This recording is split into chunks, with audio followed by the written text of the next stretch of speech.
आज बाप दादा ने कहा, बच्चे, तुम विश्व कल्याण के कार्य पर निकले हो, तो क्या तुम्हें नवीनता के साधन नहीं अपनाने चाहिए? जी बाबा, अपनाने चाहिए। तो बाबा ने कहा, सेवा की विधि सुनो बच्चों। तो बाबा ने बताया कि सेवा की विधि में मनसा वाचा कर्मणा 3 तरह की सेवा करनी है। मनसा को बाबा ने कहा, अपने शक्तिशाली संकल्पों से वातावरण शक्तिशाली बनाना और चारों तरफ वाइब्रेशन फैलाना, ये है मनसा सेवा। फिर बाबा ने कहा, वाचा द्वारा किसी को ज्ञान सुनाना, मीठे बोल बोलना। फिर बाबा ने कर्मणा का तो विशेष ही अर्थ बताया आज, जो ऐसे लग रहा था कि जैसे पहली बार सुना हो।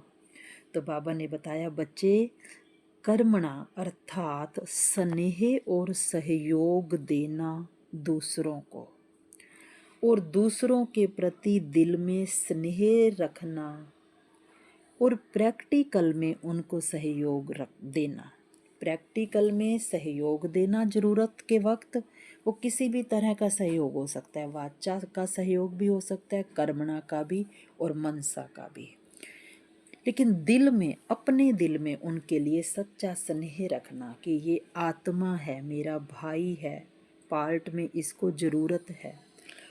तो बाबा ने कहा, तब कर्मणा सेवा में नंबर आगे चला जाएगा। इसी को कहते हैं नंबर लेना। जब किसी को ज्ञान सुनाएं तो बाबा कहते हैं, हमारे मन के संकल्प भी शुद्ध और पावरफुल हों।